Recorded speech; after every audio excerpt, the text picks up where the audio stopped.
नमस्कार विद्यार्थी मित्रांनो, welcome back to MPSC PYQ club.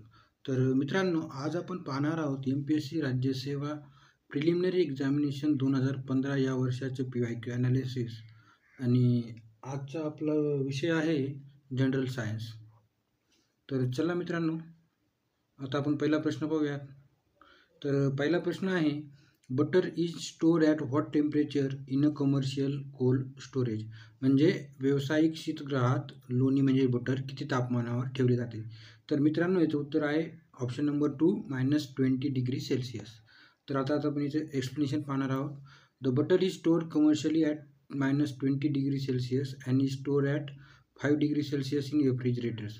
म्हणजे कमर्शियल रेफ्रिजरेटर असेल तर -20°C असते, आणि आपलं जे घरचं रेफ्रिजरेटर असेल तर त्यावेळेस 5°C असते.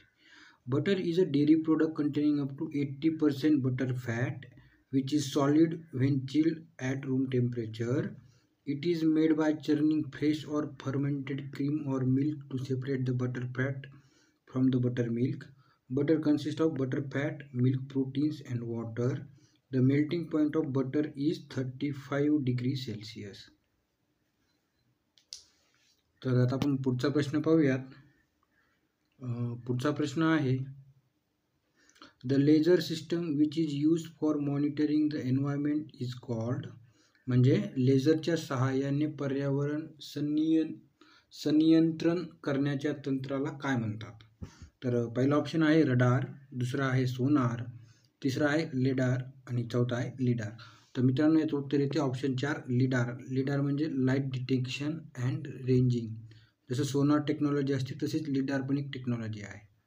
तर पहा, lidar which stands for light detection and ranging is a remote sensing method that uses light in the form of pulse laser to measure ranges म्हणजे व्हेरिएबल डिस्टन्सेस टू द अर्थ.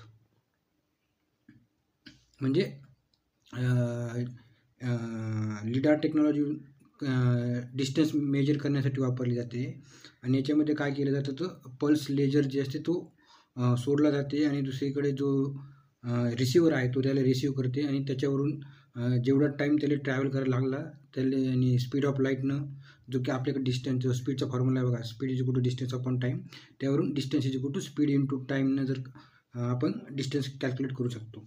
These light pulses, combined with other data recorded by the airborne system, generate precise three-dimensional information about the shape of the earth and its surface characteristics. तर आता आपण पुढचा प्रश्न पाहूयात. The key enzyme involve in enzymatic browning of fruits and vegetables is. बघा, तर फळांच्या व भाज्यांच्या वितंचकीय तांबूसीकरणास तपकिरीपणा कारणीभूत मुख्य वितंचक कोणते. तर बघा, पहिला ऑप्शन आहे पेरॉक्सिडेज, दुसरा आहे पॉलिफिनॉल ऑक्सिडेज, तिसरा आहे कॅटलेज आणि चौथा आहे कोलेस्टेरॉल ऑक्सिडेज. तर मित्रांनो, याचं उत्तर येतं पॉलिफिनॉल ऑक्सिडेज. बघा, एन्झायमॅटिक ब्राउनिंग म्हणजे काय असते तर ते आता आपण पाहूयात. हे बघा, जेव्हा आपण एखादं फ्रूट किंवा व्हेजिटेबल कट करून ठेवतो तर त्याच्यावरती काही टाईमानंतर असं ब्राऊन कलरचा लेअर तयार होतो. हे बघा दाखवल्याप्रमाणे या ब्राऊन कलरची लेअर जो तयार होतो त्या तयार होण्याच्या प्रोसेसला एन्झायमॅटिक ब्राउनिंग असं म्हटलं जातं. बघा, enzymic browning is an oxidation reaction that takes place in some foods, mostly fruit and vegetables, causing the food to turn brown म्हणजे तपकिरी बनते. Oxidation reaction occurs in food and non food items. Enzymic browning is a reaction which requires the action of enzymes and oxidation in order to occur. The enzymatic browning reaction is mainly caused by enzyme polyphenol oxidase. तर आता आपण पुढचा प्रश्न पाहूया. पुढचा प्रश्न आहे, TV programs can be transmitted all over the world with the help of dash. तर A आहे जिओस्टेशनरी सॅटेलाइट, B आहे स्पेस वेव्ह प्रोपगेशन, C आहे ग्राउंड वेव्ह प्रोपगेशन आणि D आहे लॉंगिट्युडिनल वेव्स. आणि मराठीमध्ये बघा, डॅश डॅशच्या सहाय्याने दूरचित्रवाणीचे कार्यक्रम सर्व जगामध्ये पाठविणे शक्य आहे. तर पहा, याचं उत्तर येते ऑप्शन 1 A ओनली, म्हणजे जिओस्टेशनरी सॅटेलाइट. तर अशा सॅटेलाइट म्हणजे कम्युनिकेशन सॅटेलाइट जे आहेत ते TV प्रोग्राम्स ट्रान्समिट करण्यासाठी वापरले जातात, आणि कम्युनिकेशन सॅटेलाईट जे आहेत त्या जिओ स्टेशनरी ऑर्बिटमध्ये प्लेस केले जातात, म्हणून त्यांना जिओ स्टेशनरी सॅटेलाईट्स पण म्हणतात. म्हणून याचं उत्तर A only Jio stationery satellite किंवा भूस्थिर उपग्रह मराठीमध्ये जे आहे ते अगदी योग्य उत्तर आहे. तर पहा, satellite television emerge in 1980s. Viewers receive their TV signals directly from one or more satellites that are in geostationary orbit. You need a dish-shaped antenna to receive such programs. A geosynchronous satellite is a satellite in geosynchronous orbit with an orbital period the same as the Earth's rotation period. A special case of the geosynchronous satellite is a geostationary satellite which has a geostationary orbit, a circular geosynchronous orbit directly above the Earth's equator. Harold Rosen, या सायंटिस्टचं नाव लक्षात ठेवा, is known as the father of geosynchronous satellite. तर पहा, पुढचा प्रश्न आहे, the most common and least expensive plastic film use for packaging of solid food material is. म्हणजे सॉलिड फूड पॅकेजिंगसाठी सर्वात अधिक वापरली जाणारी व स्वस्त प्लास्टिक फिल्म कशाची बनलेली असते. म्हणजे सर्वसाधारणपणे म्हणायचं झालं तर जे प्लास्टिकच्या बॅग आहेत किंवा पिशव्या आहेत त्या कशापासून बनलेल्या असतात हे विचारलेलं आहे. तर बघा, पहिला ऑप्शन आहे पॉलिइथायलिन, दुसरा आहे पॉलिस्टायरीन, तिसरा आहे पॉलिप्रोपायलिन आणि चौथा आहे PVC किंवा पॉलिव्हिनाइल क्लोराईड. तर मित्रांनो याचं उत्तर येते पॉलिइथायलिन येते, ऑप्शन ए. तर पहा, option A polyethylene is a polymer and it is most common plastic use for packaging. Polyethylene's chemical formula is C2H4N and it is a mixture of similar polymers of ethylene with various values of N. Its IUPAC name is polyethylene and it is often used to make plastic bags, bottle, plastic films, container and geomembranes. बघा, इथे खाली त्याचे uses दिलेले आहेत तर ते तुम्ही वाचून घेऊ शकता. तर पहा, आता आपण पुढचा प्रश्न पाहूयात. Ultraviolet rays can not pass through dash. तर बघा, अतिनील किरणे, अल्ट्राव्हायोलेट रेज म्हणजे अतिनील किरणे डॅश डॅशमधून आरपार जाऊ शकत नाही. तर पहिला ऑप्शन आहे ग्लास, दुसरा आहे कॉर्ड्स, तिसरा आहे फ्लोराईड आणि चौथा आहे रॉक सॉल्ट. तर पहा, याचं उत्तर ऑप्शन ए ओनली ग्लास येते. बघा, याचं एक्सप्लेनेशन पाहूयात. Darker colours absorb more UV light than lighter colors like whites and pastels. Ultraviolet light म्हणजे UV light is having a wavelength between 10 to 400 nanometer. The UV range is from 0.1 nanometer to 400 nanometer. Quartz will transmit UV from 180 nanometer to 400 nanometer. The glass that is transparent to visible light absorbs nearly all ultraviolet UVB light. Hence UV lights can't pass through it. Hence one cannot get sunburn from light coming through the glass. UV rays are present in sunlight and contribute 10% of the total light from the sun. तर बघा, जे आपले sunglasses असतात त्याच्यामधून ultraviolet बी light pass होत नाही, म्हणून आपल्याला सनबर्न होत नाही. बघा, टाईप्स ऑफ UV लाईट आहेत, तर UVA, UVB आणि UVC. UVA reaches on the earth surface 98.7%. UVB reaches on earth surface only 1.3% and UVC does not reach on earth. तर पहा, आता आपण पुढचा प्रश्न पाहूयात. In an optical instrument like telescope the combination of field lens and eye forms.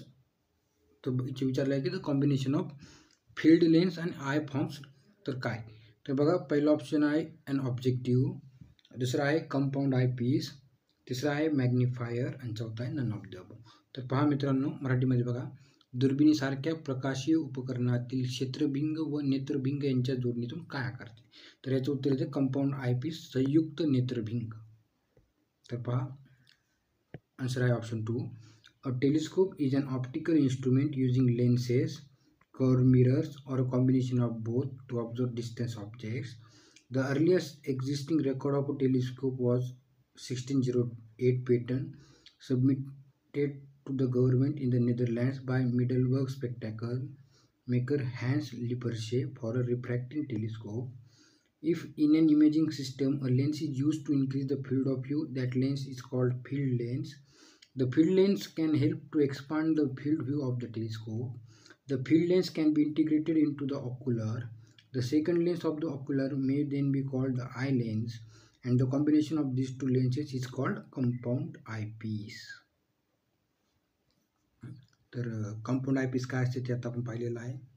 तर आता आपण पुढचा प्रश्न पाहूया. Which of the following is not considered as a planet of the solar system but called as a dot planet since the year 2006. तर पहा, सन 2006 नंतर खालीलपैकी कोणत्या ग्रहाला सूर्यमालेतील ग्रह मानले जात नाही परंतु बटू ग्रह म्हणून ओळखण्यात येते. तर पहिला आहे मर्क्युरी म्हणजे बुध, दुसरा आहे युरेनस, तिसरा आहे नेपच्यून आणि चौथा आहे प्लुटो. तर मित्रांनो याचं उत्तर ऑप्शन 4 प्लुटो येते. तर पहा, Pluto is a dot planet located in a distant region of our solar system beyond Neptune known as the Kuiper belt. तर पहा, तुम्ही ह्या फिगरमध्ये पाहू शकता की हा इथे जो आहे सर्वात उजवीकडल्या साईडला तो आहे Kuiper belt. Pluto was long considered our 9th planet but international astronomical union reclassified Pluto as a dot planet in 2006. तर इयर पर फार इम्पॉर्टंट आहे. तर बघा, तुम्हाला एकदा सर्व ग्रहांची नावं सांगतो सूर्यापासून तर नेपच्यूनपर्यंत. तर पहा, सूर्यापासून जसं जसं आपण उजवीकडे जाऊ तसं तसे बघा. सर्वात पहिले ते मर्क्युरी, व्हेनस, अर्थ, मार्स, तर ॲस्टेरॉइड बेल्ट, नंतर येते ज्युपिटर, गुरु, ज्युपिटरला आपण गुरु म्हणतो, सॅटर्न म्हणजे शनी, युरेनसला युरेनस म्हणतो, नेपच्यूनला नेपच्यून म्हणतो. तर बघा, मर्क्युरी म्हणजे बुध, अर्थ, मार्स, मार्स म्हणजे मंगळ, व्हेनस, व्हेनस म्हणजे शुक्र. बघा, बुध, शुक्र, अर्थ म्हणजे पृथ्वी, मार्स म्हणजे मंगळ, नंतर ज्युपिटर म्हणजे गुरु, सॅटर्न म्हणजे शनी, युरेनस तर युरेनस आणि नेपच्यूनला नेपच्यून म्हणतो. तर अशा पद्धतीने तुम्हाला सूर्यापासून शेवटीपर्यंत ग्रहाचा क्रम लक्षात ठेवायचा आहे. कधी कधी तो अरेंज करायला पण विचारला जाऊ शकतो. तर पहा, पुढचा प्रश्न आहे, what is the role of oxygen in aerobic respiration. बघा, ऑक्सिश्वसनामध्ये ऑक्सिजन कोणती मुख्य भूमिका बजावतो.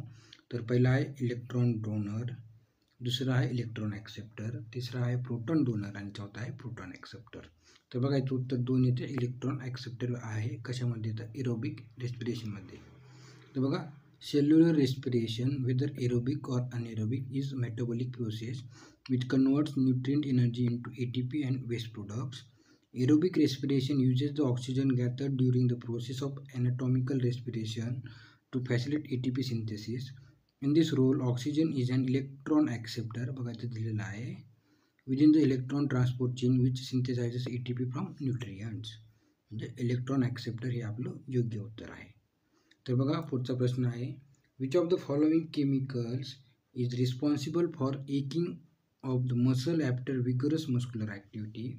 तर बघा, अतिश्रमामुळे स्नायुदुखीमध्ये खालीलपैकी कोणते रसायन जबाबदार आहे. तर पहिला ऑप्शन आहे लॅक्टिक ॲसिड, दुसरा आहे इथेनॉल, तिसरा आहे फॉर्मिक ॲसिड आणि चौथा आहे एस्कॉर्बिक ॲसिड. तर याचं उत्तर लॅक्टिक ॲसिड येते. तर पहा, lactic acid is an organic acid with chemical formula C3H6O3. Lactic acid is also known as milk acid. When the body is low in oxygen, it requires conversion of glucose into energy. It makes lactic acid. Uses of lactic acid, बघा, it is used in making plastics. It is used in food and pharmaceutical. It helps in coagulation of protein in milk. It is used in textile dyeing and leather tanning. The release of norepinephrine in the brain is signaled by lactate. Lactate plays an important role in the healing of traumatic brain injuries. How lactic acid is produced during exercise. तर पहा, muscle cramps occur when there is anaerobic respiration taking place in our muscles. During anaerobic respiration, glucose gets converted into lactic acid which leads to lack of oxygen. When there is sufficient amount of oxygen supply, lactic acid breaks down into carbon dioxide and water. तर अशा पद्धतीने lactic ॲसिडचं formation होते. तर आपल्या मसलमध्ये lactic ॲसिडचं formation होते आणि ते झाल्यामुळे आपल्याला क्रॅम्प आल्यासारखे वाटते. तर पहा, आता आपण पुढचा प्रश्न पाहूयात. तर मॅच द फॉलोइंग आहे, which of the following matches is correct. तर पहिला आहे dark yellow urine, melanuria, colourless urine dehydration, bloody urine haematuria, आणि greenish urine consumption of beet. तर पहा मित्रांनो, ब्लड युरिन हिमॅट्युरिया याचं ही करेक्ट पेर आहे मॅचमध्ये. तर पहा आता आपण याचे एक्सप्लेनेशन पाहूया. Urine colour generally ranges from pale yellow colour to deep amber. Discoloring is primarily caused by the pigment urochrome, also known as urobilin. B vitamins such as riboflavin म्हणजे B2 and cobalamin B12 are also known for causing fluorescent yellow-green urine. Dark urine is most commonly due to dehydration. Gross hematuria produces pink, red, or cola-colored urine due to presence of red blood cells. It takes little blood to produce red urine, and the bleeding usually isn't painful. Melanina leads to dark brown and black color of urine. Bacterial infection in the urinary tract leads to the green color of urine. तर बघा वेगवेगळे colour कशामुळे असतात युरिनचे, तिथं आपण आता list दिलेली आहे. मिलेनियाचं काय तर डार्क ब्राऊन असते, बॅक्टेरियल इन्फेक्शनमुळे कोणतं असते तर ग्रीन कलर असते, हिमॅट्युरिया कोणत्या कलरचं असते तर रेड कलरचं असते, डार्क युरिनचं रिझन काय तर डिहायड्रेशन आहे, विटॅमिन बीची जर कमतरता असेल तर कोणता कलर असते तर येल्लो ग्रीन कलर असते. म्हणजे हे तुम्हाला लक्षात ठेवायचं आहे. तर पहा आता आपण पुढचा प्रश्न पाहूया. Agrimycin is used to control which of the following disease. खालीलपैकी कोणता आजार बरा करण्यास ॲग्रिमायसिन वापरतात. तर पहिला एक फंगल डिजीज म्हणजे कवक आजार, दुसरा आहे व्हायरल डिजीज म्हणजे विषाणू आजार, तिसरा आहे बॅक्टेरियल डिजीज म्हणजे जीवाणू आजार, आणि चौथा आहे मायकोप्लाझ्मा डिजीज कवक विद्रवी आजार. तर याचे उत्तर येते बॅक्टेरियल डिजीज म्हणजे जीवाणू आजार. तर पहा Agromycin 1200 is a sterile solution for the administration for the broad spectrum antibiotic oxytetracycline by injection. Agromycin 200 does not require refrigeration. However, it is recommended that it be stored at room temperature. It is advisable to avoid giving Agromycin 200 in conjunction with penicillin. तर बघा इथं खाली काही वेगवेगळे medicine आणि त्याचे uses दिलेले आहेत. बघा साल्ब्युटॅमॉल जे आहे ते use for treatment of asthma. Oseltamivir जे आहे ते use to treat swine flu. Endosulfan common pesticide which was ban. Remdesivir use to control COVID-19. Sildenafil citrate the drug is use sold under the brand name Viagra. Covishield तर बघा vaccine Serum Institute of इंडियावाली. Covaxin vaccine produce by Bharat Biotech for COVID-19. तर पहा आता आपण पुढचा अजून एक प्रश्न पाहूयात. How does the pH change from the mouth to the anus in the digestive system. पचन संस्थेमध्ये मुख ते गुदद्वार या मार्गामध्ये pH मध्ये काय बदल होतो. तर बघा पहिला आहे alkaline to acidic to alkaline, दुसरा आहे acidic to alkaline to acidic, तिसरा आहे ॲसिडिक टू अल्कलाईन, आणि चौथा आहे अल्कलाईन टू ॲसिडिक. तर पहा मित्रांनो, याचं उत्तर माउथ टू ॲनस जे आहे जर pH कसं चेंज होते तर ते आहे acidic to alkaline, option number 3. तर पहा इथं त्याचं एक्सप्लेनेशन दिलेलं आहे. The neutral pH value is 7 and the pH scale goes from 0 to 14. The acidic pH values are below 7 while alkaline pH values are those above 7. The pH of mouth is 6.2 to 7.6 with 6.7 pH being the average. In the oral activity, the pH is maintained near neutrality by saliva. The stomach's pH is between 1 to 3 which is considered to be acidic. Hydrochloric acid, which assists in destroying the microorganism by stimulating the digestive enzymes, is to blame for this. म्हणजे स्टमकचं जर acidic आहे तर त्याचं acidic होण्यामागचं कारण जे आहे ते आहे hydrochloric acid. Hydrochloric acid is substantially to blame for the low pH of stomach. The intestine has a pH of approximately 7.5 which is somewhat alkaline. This pH range aids in the digestion of the nutrients and inactivation of the acid. From pH 6 in the small intestine to around pH 7.4 in the terminal ileum, the pH rises steadily. pH falls to 5.7 in cecum before gradually rising once more to pH 6.7 in rectum. तर बघा रेक्टममध्ये 6.7 आहे आणि 6.7 म्हणजे alkaline होऊन जाते जवळजवळ, म्हणून याचं उत्तर येते ॲसिडिक टू अल्कलाईन. इलियममध्ये बी 7.4 आहे आणि इलियम हे पार्ट कशाचं आहे तर एक्सक्रिटरी सिस्टीमचं पार्ट आहे. तर पहा पुढचा प्रश्न आहे. Which of the following is a macronutrient? खालीलपैकी मॅक्रोन्यूट्रियंट कोणते आहे? तर पहिला ऑप्शन आहे बघा मॅग्नेशियम, दुसरा आहे मॉलिब्डेनियम, तिसरा आहे बोरॉन आणि चौथा आहे झिंक. तर बघा याचं उत्तर येते ऑप्शन 1 मॅग्नेशियम. तर पहा, macronutrients are the nutrient required by the plants in large amounts. Macronutrients include following: carbon, hydrogen, oxygen, nitrogen, phosphorus, sulphur, calcium, potassium, magnesium. Function of macronutrients बघा मॅग्नेशियम काय करते बघा, it is involve in activation of enzymes in respiration and photosynthesis. म्हणजे respiration आणि फोटोसिंथेसिसमध्ये magnesium लागते.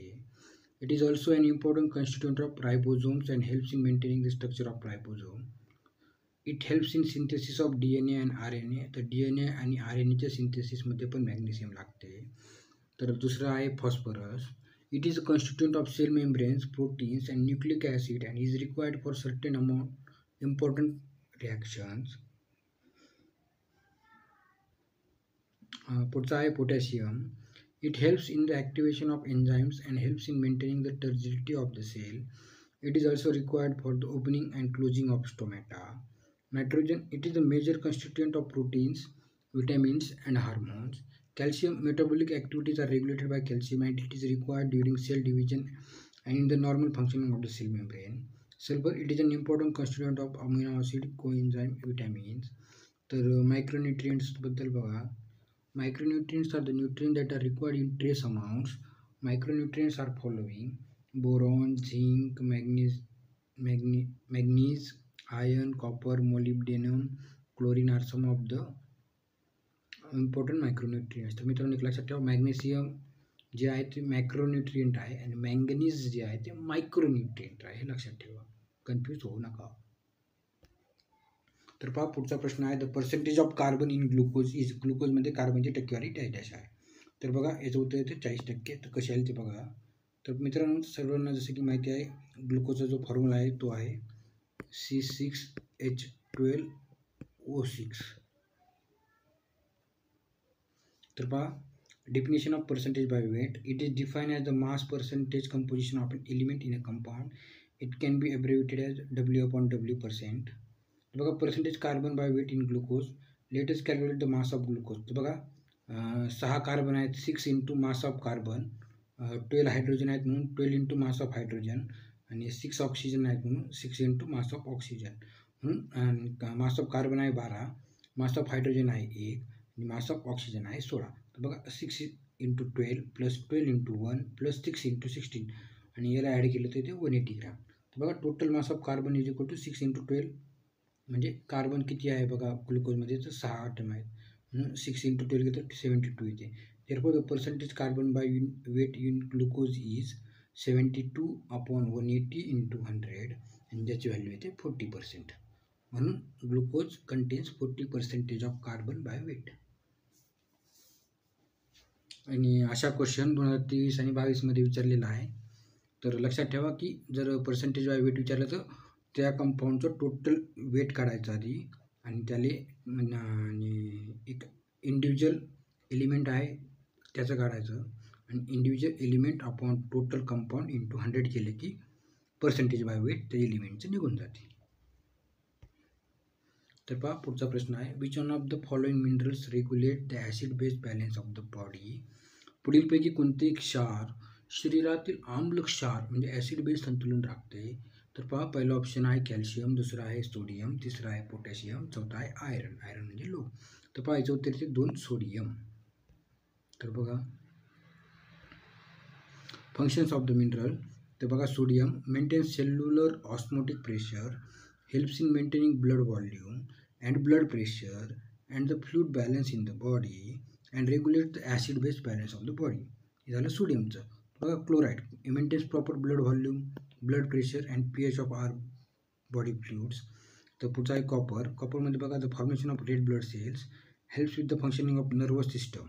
Magnesium the provide structure for the healthy bones, produces energy for the food molecules, maintain proper functioning of muscles and nervous system. तर बघा बाकीचे राहिलेले iron, calcium आणि पोटॅशियमचं तुम्ही वाचून घेऊ शकता. वाटलंच तर स्क्रीनशॉट पण काढून घ्या. तर आता आपण पुढचा प्रश्न पाहूयात. पुढचा प्रश्न आहे, the hygroscopic nature of chemical substance indicates that it is a good. रासायनिक पदार्थाचा आर्द्रताग्राही स्वभाव गुणधर्म दर्शवितो की तो चांगला काय आहे.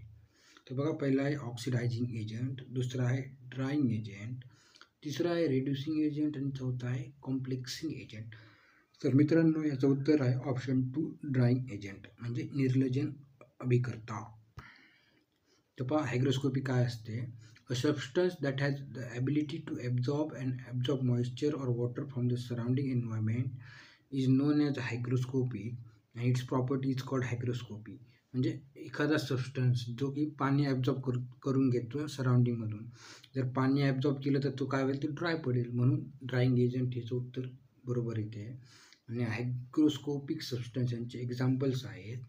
तर बघा, पहिला आहे silica gel, honey, methanol, concentrated sulphuric acid, glycerine, ethanol.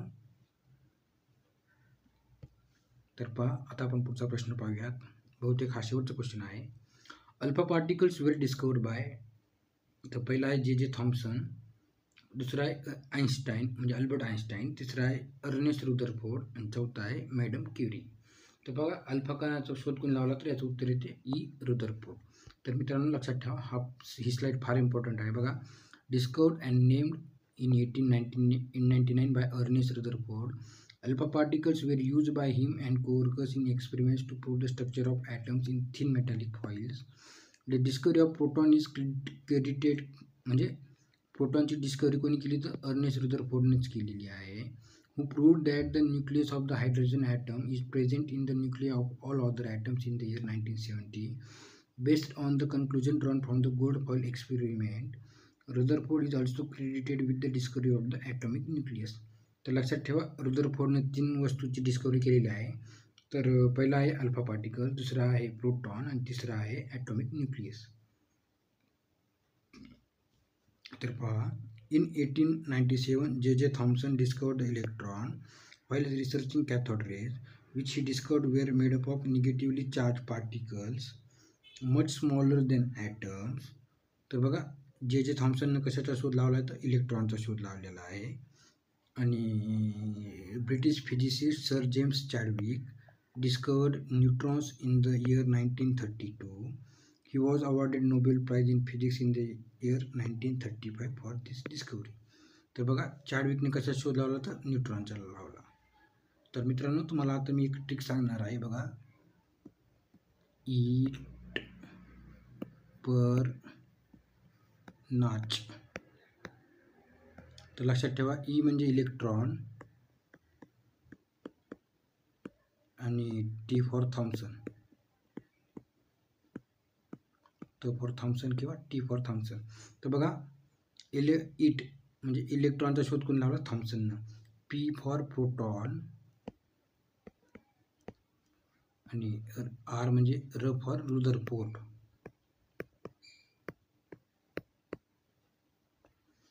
म्हणजे प्रोटॉनचा शोध कोण लावला, रुदरफोर्डनं. नाचमध्ये नच म्हणजे न्यूट्रॉन आणि च म्हणजे चॅडविक. तर पहा, लक्षात ठेवा, ही मस्त शॉर्ट ट्रिक्स आहे. बघा, इट पर नाच. आणि मित्रांनो, जर तुम्हाला या लेक्चरची PDF फाईल हवी असेल तर हे टेलिग्राम चॅनल जॉईन करा. तर मी टेलिग्राममध्ये MPSC गॅजेटेड प्रिलिम्स असं सर्च केलं तरीसुद्धा आपला ग्रुप चॅनल तुम्हाला सापडून जाईल. आणि व्हिडिओ आवडला असेल तर लाईक, सबस्क्राईब करा आणि तुमच्या मित्रांना शेअर करा. आणि काही सजेशन असेल किंवा फीडबॅक असेल तर तो कमेंटमध्ये द्या किंवा आपल्या टेलिग्राम चॅनलमध्ये मला तुम्ही सांगू शकता. आणि हा व्हिडिओ पाहिल्याबद्दल धन्यवाद.